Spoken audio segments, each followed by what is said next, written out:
सिद्धेभ्यः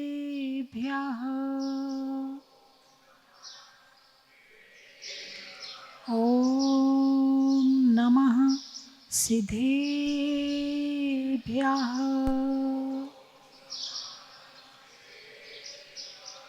तीनि भुवनि में सार वीतराग विज्ञानिता शिव स्वरूप शिविका नमो त्रि। बोलिए सोनागिर के चंदा प्रभु भगवान की। यहाँ से बहुत अच्छी आवाज आई। अम्बा वाले बैठे हैं यहाँ पे।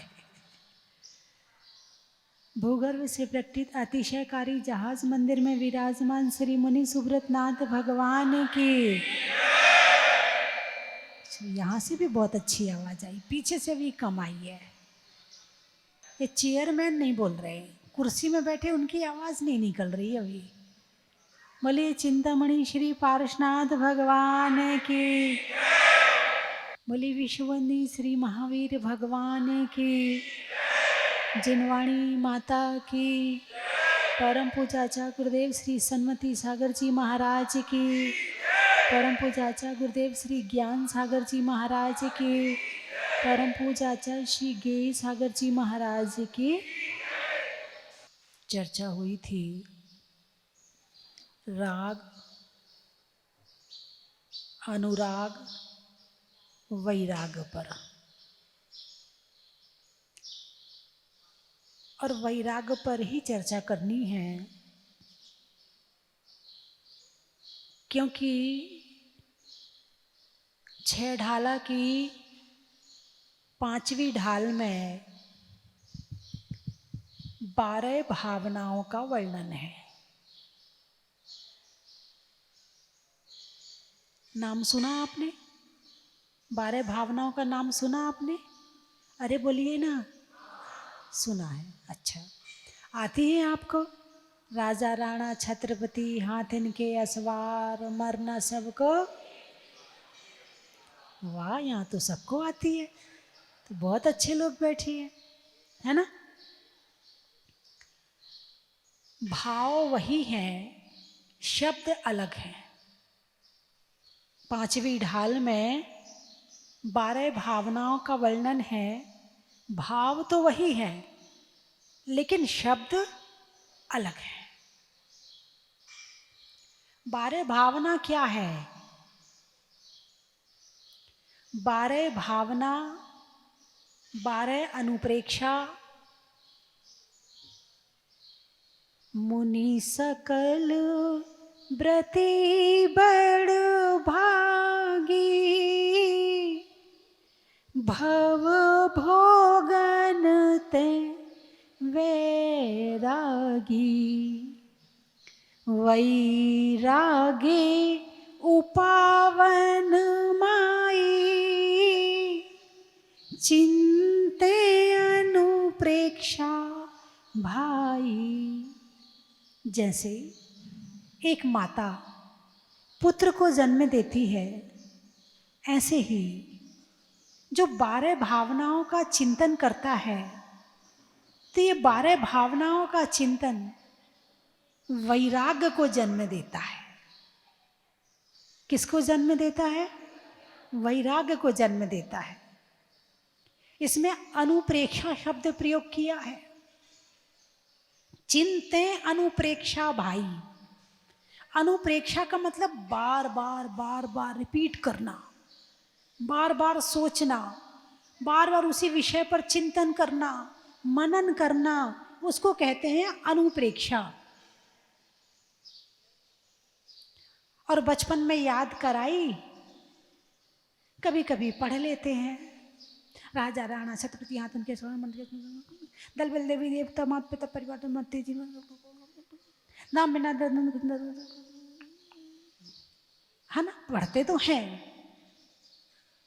दो तरह से पढ़ा जाता है, एक भावनाओं के साथ में और एक बिना भावनाओं के साथ में शब्द रूप। जैसे टेप रिकॉर्डर है, तुम्हारा टेप रिकॉर्डर केवल शब्द कैच करता है, भाव कैच नहीं कर सकता। तुमने किन भावों से ये भावना पढ़ी है, वो भाव उसके अंदर नहीं जाएंगे। जो शब्द तुमने बोले हैं वो उसके अंदर जाएंगे।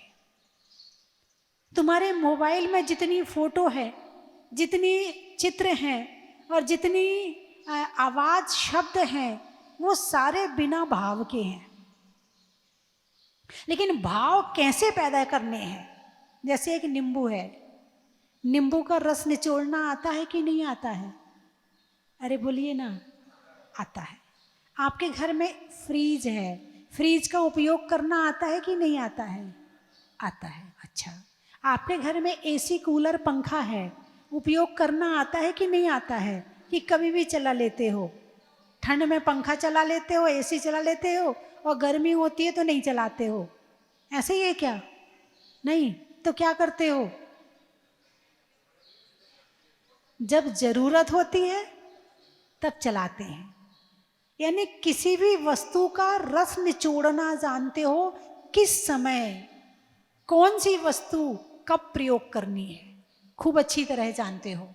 अच्छा, आप अपने घर में कौन से कपड़े पहनते हो और शादी में कौन से कपड़े पहनते हो? शादी में जो कपड़े पहनते हो वो रात में पहन के सोते हो क्या? और जो रात में पहन के सोते हो वो शादी में पहन के नहीं ना। मतलब ये भी पता है आपको कि कौन से कपड़े कहाँ पहनना है। यानी हर चीज का आनंद लेना जानते हो। कौन सी चीज से सुख कब मिलेगा, इस बात का आपको ज्ञान है। लेकिन 12 भावनाओं से क्या रस निचोड़ना है, कभी आपने विचार किया? 12 भावनाओं से क्या अर्थ निकालना है, कभी आपने विचार किया? 12 भावनाएं आपको बचपन में याद करवा दी थी, तो बचपन में जब याद करवाई थी तब आप बहुत छोटे थे, है ना? आप नहीं जानते थे मृत्यु क्या होती है, आप नहीं जानते थे राजा कौन होता है, आप नहीं जानते थे छत्रपति कौन होता है।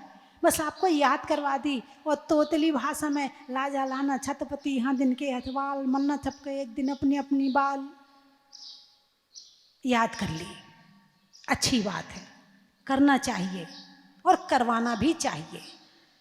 आज आपको याद करवाई है, ना जाने इसका भाव कब प्रकट हो जाए और आपके उपयोग में कब आ जाए, कह नहीं सकते हैं। याद करवाना तो बहुत अच्छी बात है, लेकिन सारी जिंदगी केवल याद ही किए रहना, उसके आगे नहीं बढ़ना, अरे बोलिए ना। तो इन 12 भावनाओं का क्या मतलब है? तो जैसे एक माता पुत्र को जन्म देती है, ऐसे इन 12 भावनाओं का चिंतन करने पे, बार बार इसकी भावना भाने पे वैराग्य का जन्म होता है। और वैराग्य होने पर क्या होता है?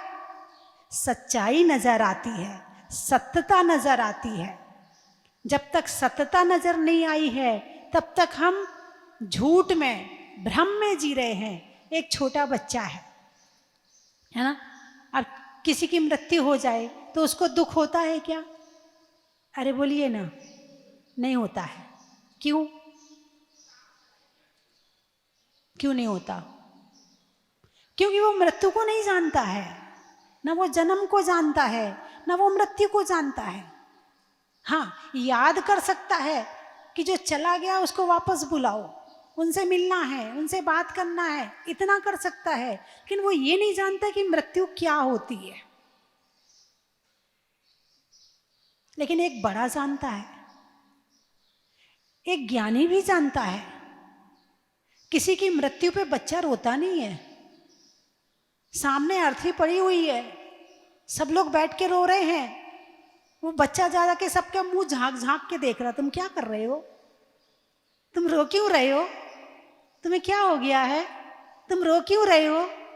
वो छोटा सा बच्चा सबका मुंह झांक झांक के देखता है, उसको उस मरण का दुख नहीं है, जबकि उसके परिवार का मेंबर है। उसी तरह एक ज्ञानी है, जिसने 12 भावना भाई है, जिसने 12 भावना को अपने अंतर में उतारा है, जिसने 12 भावना को जिया है, जिसने शब्द में नहीं बोला है, उन 12 भावनाओं को अपने भावों में भरा है, ऐसा एक ज्ञानी भी वहां बैठा है। वो भी मृत्यु को जानता है, लेकिन वो रो नहीं रहा है। बच्चा मृत्यु को जानता नहीं है, वो इसलिए नहीं रो रहा है। ज्ञानी मृत्यु को जानता है, इसलिए नहीं रो रहा। तुम मृत्यु को जानते हो, फिर भी भ्रम में जीते हो, इसलिए रोते हो। तो ये 12 भावनाएं क्या करती हैं? ये सिखाती हैं राजा राणा छत्रपति हाथ इनके असवार, और मरना सबको एक दिन अपनी अपनी बार। सब लाइन में लगे हैं। कभी आपने देखा वो टिकट की लाइन में लगते हैं रेलवे स्टेशन में?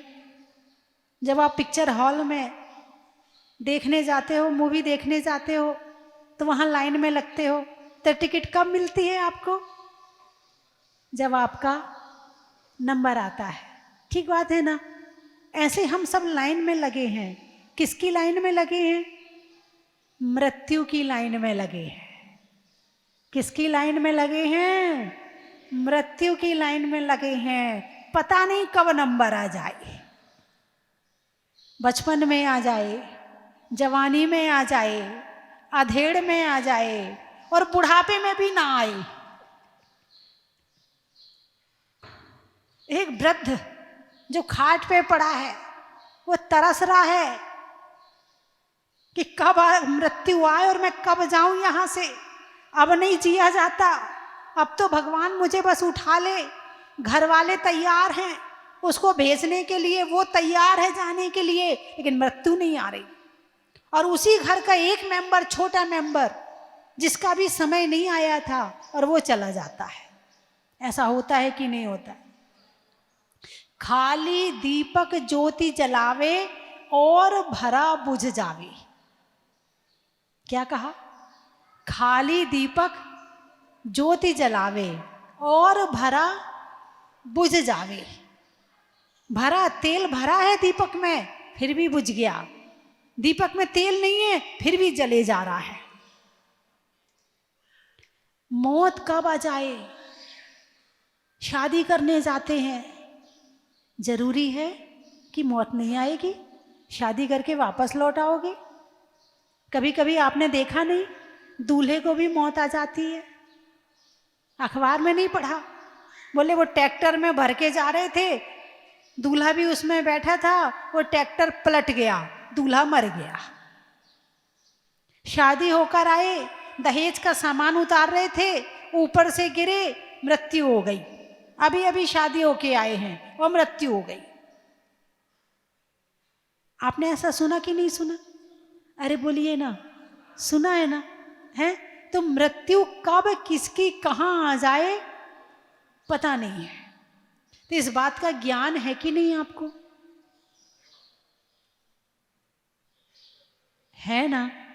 अच्छा, जब धर्म करो तो ऐसे करो कि मृत्यु अभी आ सकती है, और पैसा कमाओ तो ऐसे कमाओ कि पता नहीं कितने जन्म जीना है। हाँ, पैसा कमाते समय यदि ये भाव नहीं रखोगे तो फिर तुम पैसा नहीं कमा सकते हो, क्योंकि ये लगेगा पता नहीं अब अभी मृत्यु आ जाए, तो ग्राहक को भगा दोगे, चल भाई यहां से, मैं तो नमोकार मंत्र पढ़ूंगा बैठ के। ठीक बात है। जब आपके दुकान में ग्राहक हो तो ग्राहकी चलाओ, ग्राहक चला जाए तो प्रवचन सुनो मोबाइल में, क्योंकि आप वैसे तो जा नहीं सकते उठ के दुकान छोड़ के। लेकिन आप, अब तो जमाना इतना आगे हो गया है, धर्म करना इतना सरल हो गया है जितना चौथे काल में भी नहीं था। चौथे काल में यदि किसी को प्रवचन सुनना होता था तो जंगल जाना पड़ता था, तब जाके प्रवचन सुनने मिलते थे। बोलिए हाँ या ना? और चौथे काल की तो छोड़ो, अभी आज से 70-80 साल पहले यदि गांव में, एक शहर में मुनिराज आते थे तो गांव के, शहर के आसपास की 40 किलोमीटर की जनता अपना टिफिन बना बना के और पैदल भाग भाग के आती थी प्रवचन सुनने के लिए। लेकिन अब प्रवचन सुनना इतना सरल हो गया है, इतना सरल हो गया है कि आप दुकान में बैठे हो, आपने कहा प्रवचन सुनना है, इस विषय पर समय सार के प्रवचन, तत्वार्थ सूत्र के प्रवचन, छह ढाला के प्रवचन, नियम सार के प्रवचन हैं, इस पुराण के प्रवचन, महावीर पुराण, ये पुराण, जो चाहो आपको वहीं सुनने के लिए मिल जाएगा। तो आप दुकान में बैठकर भी धर्म कर सकते। आपके पास टाइम नहीं है कि आप मंदिर में ज़्यादा कर सको, लेकिन दुकान पर तो है ना, 24 घंटे ग्राहक तो नहीं रहता ना, तो उस समय बैठ के धर्म कर लो। टाइम तो है, ये नहीं कह सकते कि टाइम नहीं है, लेकिन हाँ टाइम खर्च तो करते हो, कभी व्हाट्सएप में, कभी फेसबुक में, कभी इंस्टाग्राम में, कभी ट्विटर में, कभी जाने कहाँ कहाँ कितना समय लगा देते हो, और वो समय हमारा सारा बेकार चला जाता है।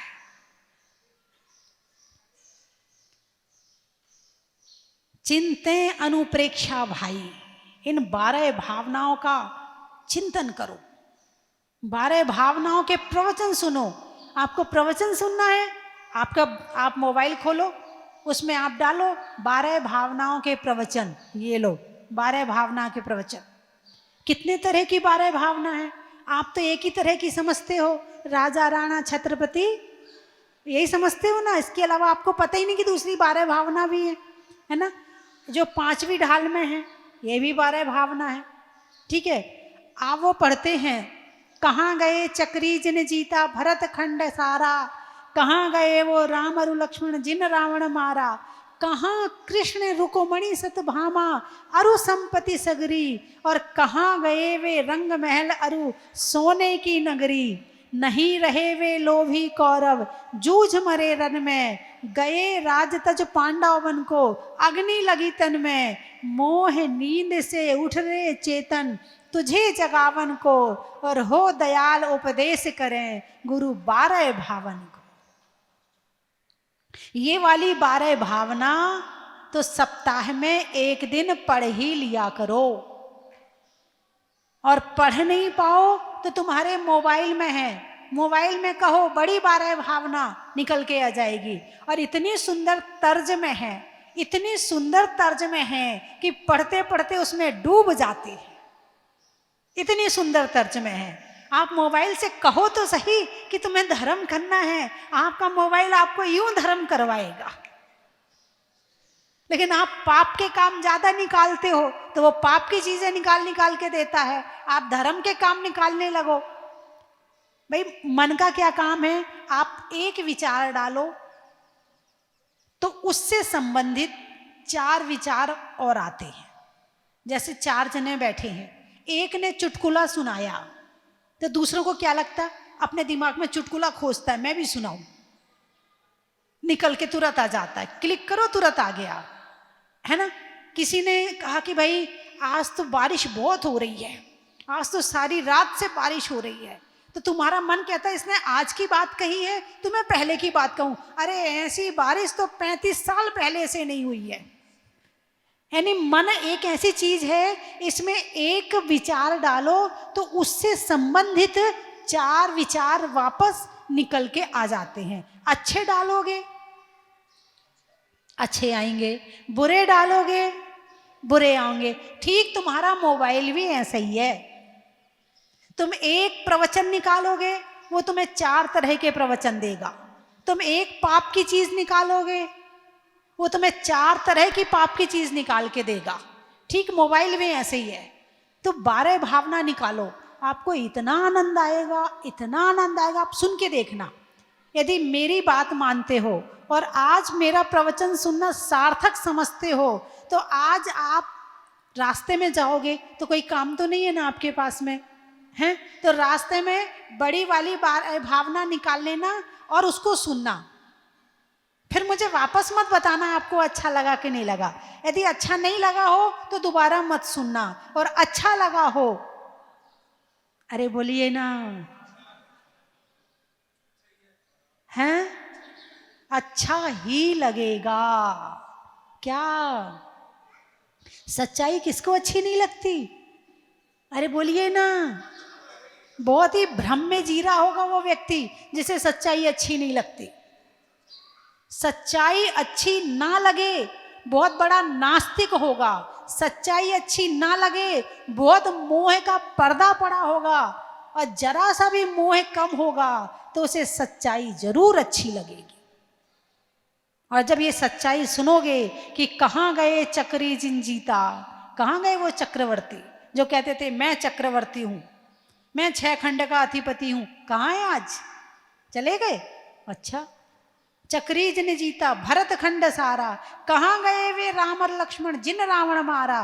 कहाँ है वो राम, कहाँ है वो लक्ष्मण? नाम ही रह गया ना, वो तो नहीं रह गए। ऐसे सबका नाम आने के बाद में फिर अपना नाम आएगा कि अब अपने लिए देख। जब ऐसे ऐसे जीव नहीं रहे तो तू कहाँ रहेगा? तू किस भ्रम में जी रहा है? तू किस नाम के चक्कर में पड़ा है? तू किस चक्कर में पड़ा हुआ है? तू भी इन चक्करों को छोड़ और अपनी तरफ दृष्टि कर ले।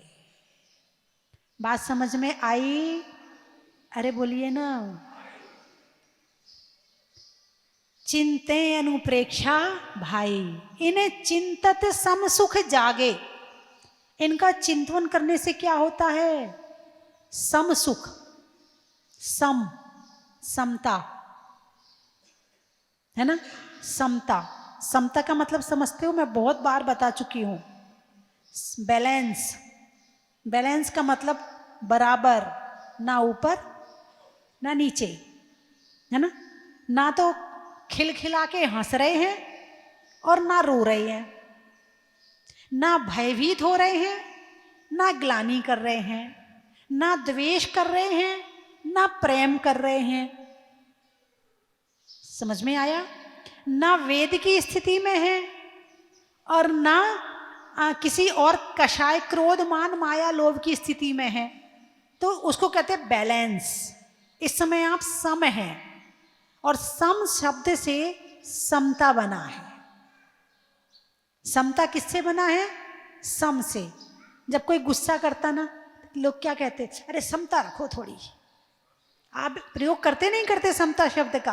अरे समता रखो थोड़ी, तो अभी हो जाएगा काम, ठीक है ठीक है, छोटा बच्चा है, अब नहीं किया कोई बात नहीं है, कर लेगा, आप कर लेगा। आप लोग कहते हो ना।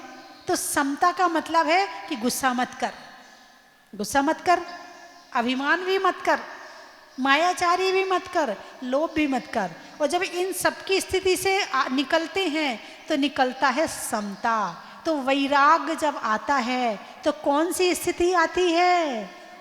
इन्हें चिंतत सम सुख जागे। यदि सुख है तो समता है। अभी आप कैसे बैठे हो? सुख मिल रहा है? अरे बोलिए ना, सुख मिल रहा कि नहीं मिल रहा? पहले तो ये महसूस करो, इस समय आप सुखी हो या नहीं हो।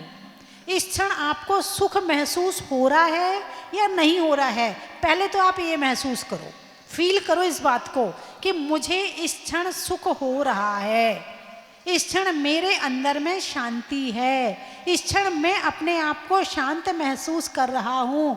इस समय मुझे ना तो क्रोध आ रहा है, ना मान आ रहा है, ना मायाचारी लोभ आ रहा है, ना हंसना, ना रोना, ना दुखी होना, ना परेशान होना, कोई स्थिति नहीं बन रही है मेरी। इस समय मैं सुखी हूँ। महसूस किया आपने? अरे बोलिए ना, महसूस हो रहा है आपको? फील हो रहा है आपको? अरे बोलिए ना, हो रहा है ना?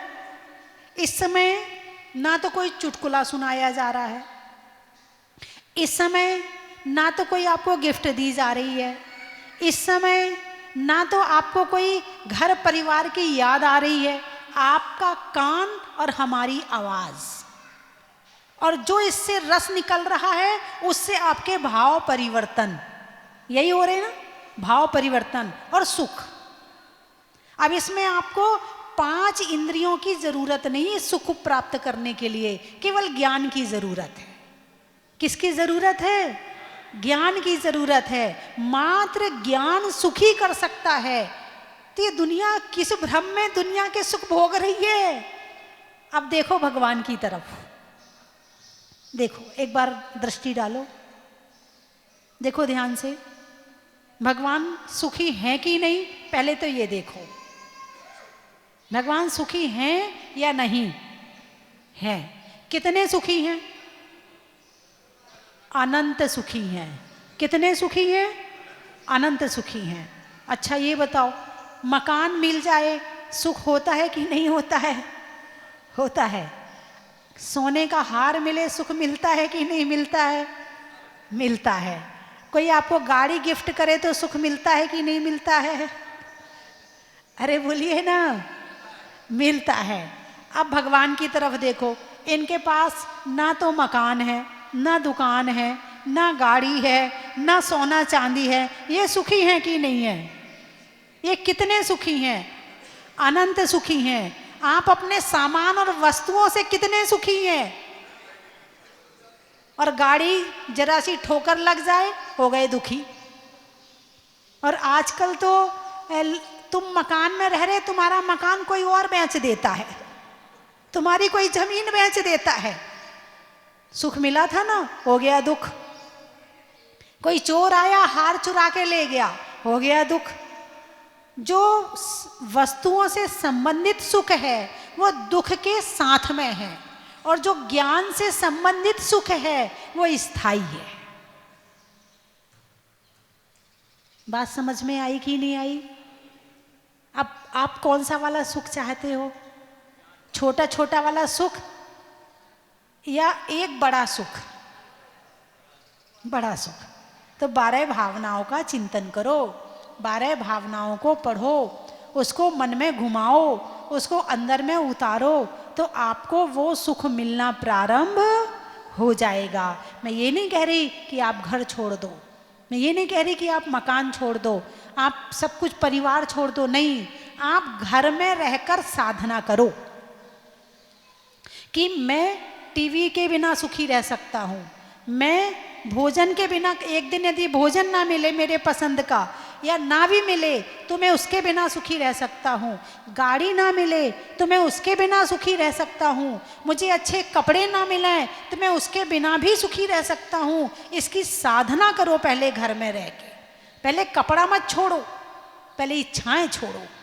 इच्छाएं छूटेंगी, और इच्छाएं कब छूटेंगी? जब 12 भावना का चिंतन होगा, 12 भावनाओं का मनन होगा, तब ये इच्छाएं छूटेंगी। और इच्छाएं छूटेंगी तो आधे सुखी तो आप घर में ही हो जाओगे। और जब घर में सुखी हो गए तो फिर लगेगा भाई अब जितना बचा खुचा और दुख है इसको और छोड़ो, दीक्षा ले लो, तो फिर और सुख मिल गया। फिर जब और साधना करी तो भगवान बन गए, तो अनंत सुख मिल गया। तो ये 12 भावनाएं कहाँ पहुंचा देंगी आपको? अरे बोलिए ना, अनंत सुख में पहुंचा देंगे। इसलिए आज से सप्ताह में एक बार बड़ी वाली 12 भावना जरूर सुनना है या पढ़ना है। ऐसा कर सकते हो क्या? सप्ताह में एक दिन उठाइए हाथ, आपको बड़ा आनंद आएगा। आप करके देखो तो सही। आप नहीं सुनोगे? सुनेंगे? अच्छा ठीक है। इनके परिवार के देखना, वो आप सुनवा देना इनको, मोबाइल चला के इनके पास रख देना तो सुन लेंगे, है ना। या तो तुम खुद चला लेना, खुद चलाओगे तो उत्तम, कोई दूसरा सुनवाए तो मध्यम, और जबरदस्ती सुनाओ तो जघन्य। तो उत्तम काम कर लेना, खुद ही चला के सुन लेना, तो तुम्हारे हाथ को, अंगूठे को भी संस्कार हो जाएंगे 12 भावना निकालने के, है ना। और जो टीवी में देख रहे हैं वो भी 12 भावना अवश्य सुने, अवश्य पढ़े। हर जिनवाणी में मिल जाएगी आपको, हर जिनवाणी में ऐसी है। मैं आपको अपनी फीलिंग बताऊं, मैं करीब 13-14 साल की थी जब पहली बार मैंने ये 12 भावना, एक महिला थी, एक आंटी थी, वो पढ़ रही थी, तो बोली आ बेटा बैठ जा मेरे पास, ले पढ़। उनको याद थी, तो वो बड़ी अच्छे सुर में गा रही थी, और मैंने उनके साथ में बैठ के जब पढ़ी तो मुझे वो फीलिंग आज तक याद है। मुझे इतना अच्छा लगा कि 24 घंटे तक मेरे दिमाग में वो गूंजता रहा कि कितनी अच्छी बात है भावना, कितनी अच्छी बात है भावना, और वो विचार मेरे दिमाग में चलते रहे। और तब से मैंने पढ़ना शुरू कर दिया। तो आप भी पढ़ेंगे ना? अरे बोलिए ना। तो ऐसा नहीं है कि बच्चे नहीं पढ़ सकते हैं। मैंने कब पढ़ा था? जब 13-14 साल की थी, तभी पढ़ा था ना। तो ऐसा नहीं कि ये बात बच्चों को अच्छी नहीं लगेगी। ज्ञान कौन सी उम्र में जागृत हो जाए पता नहीं है। इसलिए अपने बच्चों को जिनवाणी पकड़ाना, बेटा ले मैं भी साथ साथ बोल रही हूँ, तू भी बोल, तो बच्चों को भी पढ़ने में आ जाएगी। और वो 12 भावना बच्चों को कहाँ काम आएगी पता नहीं है ना। चलिए मैं 3 चीजें बोलूंगी, आपको कहना बड़ा ही महत्व है।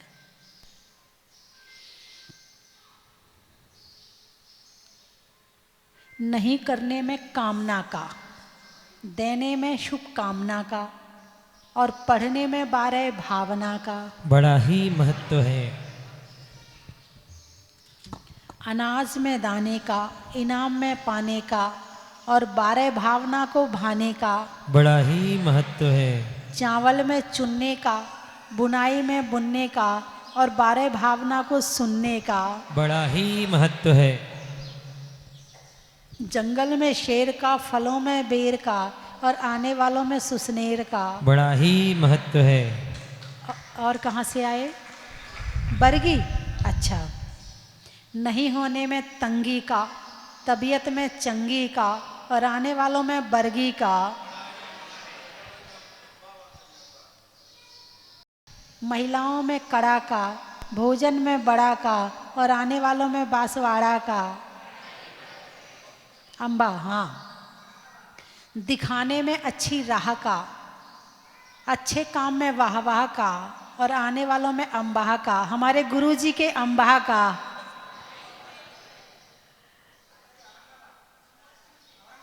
औरंगा। खेत में खाद का, भोजन में सलाद का, और आने वालों में औरंगाबाद का बड़ा ही महत्व है। भीलवाड़ा।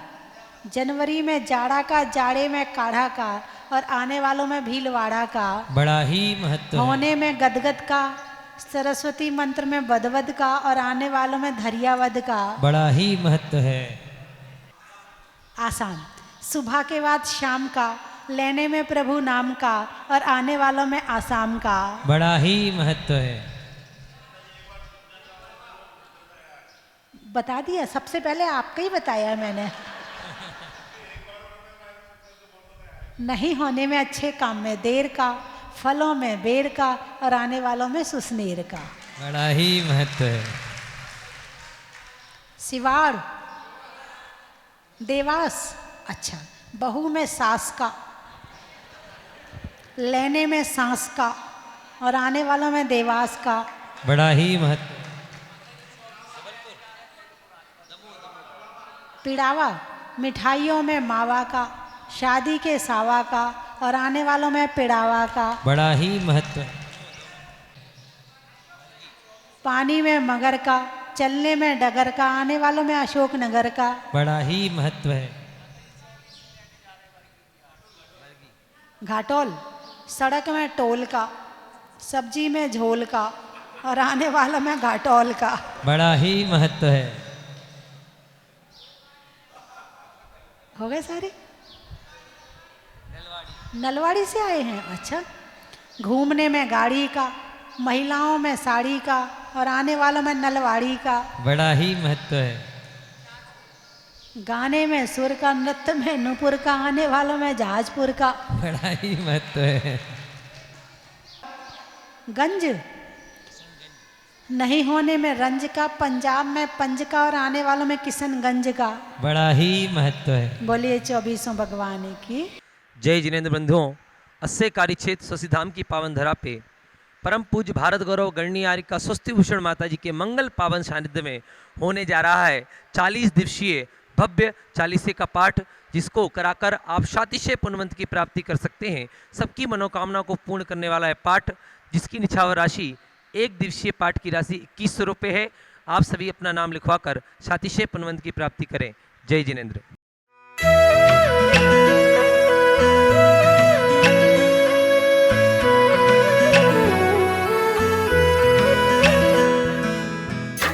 चन की थाल को सजाओ रे आज, रत्नों की थाल को भर लाओ रे आज।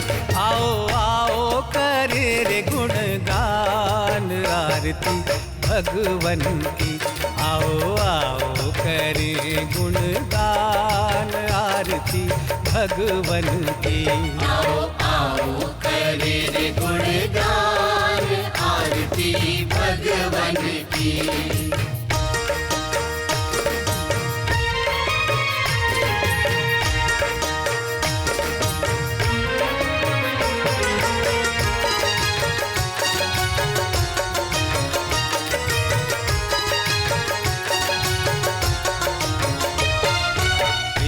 सुमित्र के राज दुलारे, माँ पद्मा जी के नैनों के तारे।